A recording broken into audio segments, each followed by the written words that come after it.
What's the longest WWE match you've ever seen in your entire life? It might end up on this list. This list is called the top 10 longest WWE matches. Now, I'm hoping in this list, they tone down on the Royal Rumble matches and the Iron Man matches because those are pretty obvious. And hopefully they mix in some matches we never thought of. But before we get into this, go ahead, hit that subscribe button and let's get into this. What is the longest WWE match in history? That's what we're going to answer today. But to make this video interesting, we are not going to include any Royal Rumble matches. Yes. Since they would take up 80% of this list. Exactly. Seriously, the shortest Royal Rumble match is over 33 minutes long. With that, let's begin with number 10, Bruno Sammartino versus Nikolai Volkov.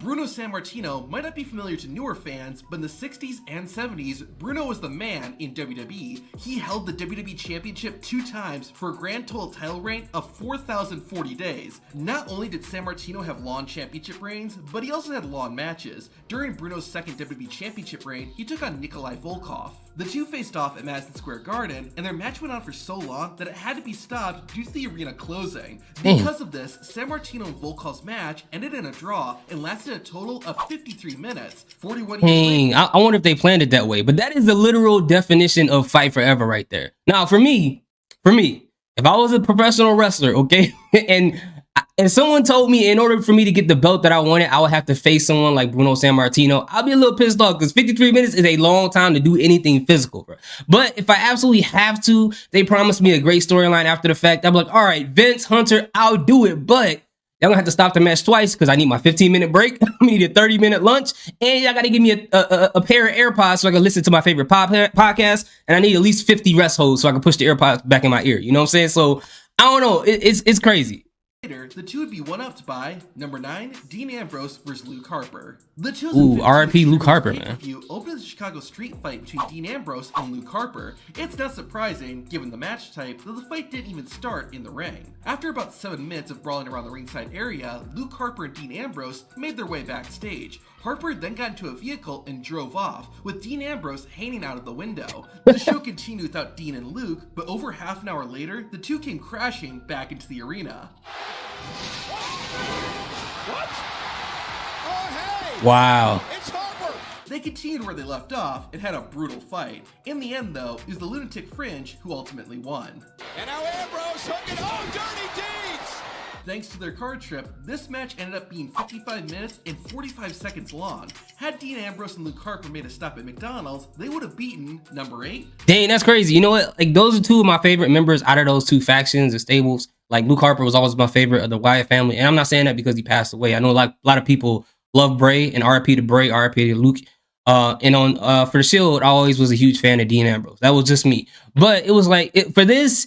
It's like, but we don't know if they were still wrestling when they left. They could have stopped by Chick-fil-A, got some waffle fries and some Chick-fil-A sauce. Who knows? I don't know what they did. But it reminds me of that segment. And I know I'm all over the place. That segment with Ronda Rousey, Charlotte, and who was it? Ronda Rousey, Charlotte, and Becky Lynch. And it was fighting with the police cars and everything. That's one of my most entertaining favorite segments backstage ever. Just for me, just for pure entertainment. It's not legendary. It's just pure entertainment. Anyway, it has nothing to do with this. John Cena. 3 weeks after their phenomenal main event match at WrestleMania 23, John Cena and Shawn Michaels locked up again. Their WrestleMania match had gone on for 28 minutes and 22 seconds, but their rematch went for a bit longer. The Heartbreak Kid and John Cena had another amazing match that was just as good, if not better, than the WrestleMania bout. Unlike Mania, Shawn Michaels came out on top after fighting for 55 minutes and 49 seconds. That's crazy, but not as crazy as what you're gonna see at number 1. But first, number 7, every Iron Man match. They're like a 6-man tag match on that. It's a match where the participants try to get as many points as possible. Wrestlers can win points by pinning and submitting their opponent. The time limit can vary, but the traditional Iron Man match goes on for 6. Oh, I just thought about this. That greatest match ever between Edge and Randy Orton has to be on this list. I forgot how long that match was. Minutes. As such, we've seen several hour-long WWE matches, like Kurt Angle vs. Brock Lesnar, Chris Benoit vs. Triple H, John Cena vs. Randy Orton, and more. There is one Iron Man match that did go over 60 minutes though, and that's number 6, Shawn Michaels vs. Bret Hart. At the 12th Classic. WrestleMania, Shawn Michaels fought the WWE Champion Bret Hart in an Iron Man match. The two put on a physical and technical spectacle, but as the clock kept counting down, neither man had gotten a single point. Finally, after 60 minutes, the match ended in a draw, with the score showing 0-0 for both wrestlers. Bret was happy to call it a night, but WWE President Gorilla Monsoon had the match restarted under sudden death rules. HBK finally got the better of the Hitman and nailed Sweet Chin Music to win the match. Even though Bret lost the title, he could at least relish in the fact that he had the 6th longest WWE match of all time at 61 minutes. That's my favorite Iron Man match of all time right there. That's impressive, but not as impressive as number 5, Daniel Bryan and Roman Reigns Tag Team Turmoil. Before they faced off at Fastlane, Daniel Bryan and Roman Reigns teamed up for one night in a Tag Team Turmoil match. Bryan and Reigns first had to face The Miz and Daniel. Oh, so they're gonna bring like gauntlet matches into this? I guess that makes sense. The match continued with Roman and Bryan taking on Reigns' cousins, the Usos. Jimmy and Jay were much tougher opponents, and it didn't help that Roman Reigns and Daniel Bryan were butting heads. Despite that, the two managed to overcome the Usos and moved on to the third team. Los Matadors were out next, and while they were a challenge, Roman and Daniel took care of them faster than their last opponents. The Goat and the Dog next Toro, is that the guy's name? The small guy? Wasn't much of a challenge at all. The 5th tag team, the Ascension, wasn't going to be so easy though. Connor and Victor dominated Reigns and Bryan. However, the Ascension didn't know their own strength and got themselves disqualified. Roman and Daniel were still in the match, but they weren't looking good. And unfortunately, their 6th and final opponents were Kane and The Big Show. Despite being in no condition to wrestle, Daniel Bryan and Roman Reigns somehow managed to hold on. I don't really remember it like that. The match lasted 65 minutes and 15 seconds. Dang, I'm gonna have to watch the next few matches got even longer. I'm gonna have to watch the highlights. I'm not watching a match, bro. I ain't got 60 minutes to spare. But I got a question. Were any of you guys actually fans of Ascension? I'm not trying to make fun of them. I just never met an actual fan of those guys. Because I had this conversation with someone and I said I was actually a fan of Vaudevillains when they were around. Aiden English, him by himself, his personality is a whole different story, but I was a fan of them. But then we thought about the fact that no one actually said that they were fans of Ascensions, like, you know. So I want to know if any of you guys were. Much longer. Like number 4, Bruno Sammartino versus Gorilla Monsoon. Oh, he on here again? Bruno's back. Yes, during his first WWE Championship reign, Sammartino set another record. During a show at Madison Square Garden, Sammartino defended the title against Gorilla Monsoon. Despite multiple attempts, neither man would submit or stay down for the pin. Because of this, Sammartino and Monsoon ran out the clock, and the match had to end due to a curfew. This caused the match to clock in at 1 hour and 10 minutes. That's kitty numbers when compared to what you're gonna see at number 1. Before that, bro, and they were getting paid hot Cheetos and popsicle sticks back then. So whoa, that's crazy, bro.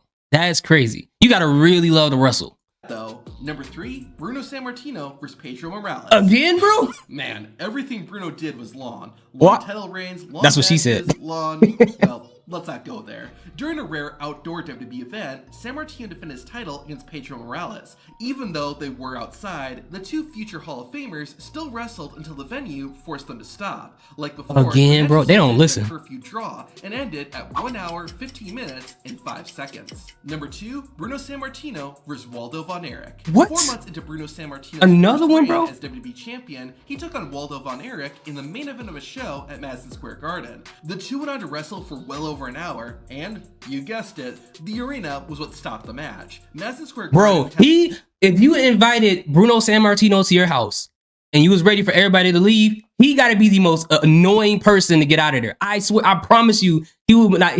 He would probably be the person who would not notice that you're trying to get people out of there because you're trying to go to bed. He would try to stay over, start new conversations, watch new movies and things like that because he has no idea what curfew is. That's crazy. I'm sure they was pissed off at that arena. The clock curfew at the time, so the match ended in a draw. How long did the match go? 1 hour and 21 minutes. Dang, must gotta work in the morning, bro. WWE history. And got kids at home. One match that was even longer than that, which please don't tell me he was in there. 7-man Gauntlet match. Oh. On February 19th, 2018, WWE fans tuned into Raw, unaware they were about to witness history. The show started with a 7-man Gauntlet match. Roman Reigns and Seth Rollins started things off and wrestled for 20 minutes. The battle finally ended when Rollins managed to pull a fast one on the big dog, but the match was far from over. John Cena was the next participant and didn't have to take his shirt off. Somehow, the Architect had just enough fight left in him to hit the stomp and pin the Invisible Man, and it only took Seth 35 the Invisible Man to get the job done. Cover, shoulders down. Elias then entered the match, and thanks to Roman and Cena softening him up, Seth was in no match for Ezekiel's big brother. Elias pinned Rollins, and then it was Finn Balor's time to fight. The Demon King took care of Elias, but was then immediately confronted by The Miz. However, thanks to help from The Miz Taraj, the A-lister got the job done. I missed The Miz now. For 11 minutes. Unfortunately for Miz, the final Gauntlet match participant was the Monster among men. Reminding Miz who is next. He is a monster among men. So Corey, if you're Miz, what do you do now? Run. Even with criticism, You see his face? That's the face you make when there's a girl you didn't really like, you was messing with her and you found out she was pregnant. That's the face you make right there, bro. It's all over.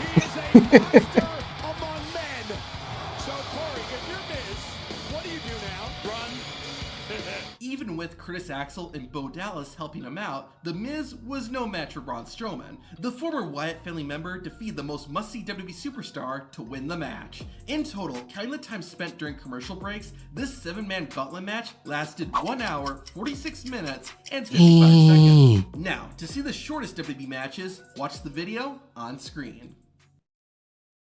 Wow, that's crazy.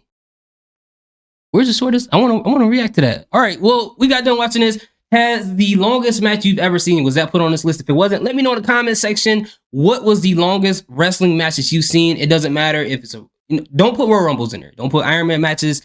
They kind of covered that. But if there's matches outside of that, and you can include gauntlets as well, let me know what are those matches, because I would like to research more into those things as well, because I never really think about the length of any matches like that. You know, to think of, like, if someone asked me what's the top 10 longest matches I've ever watched, I can't even tell you.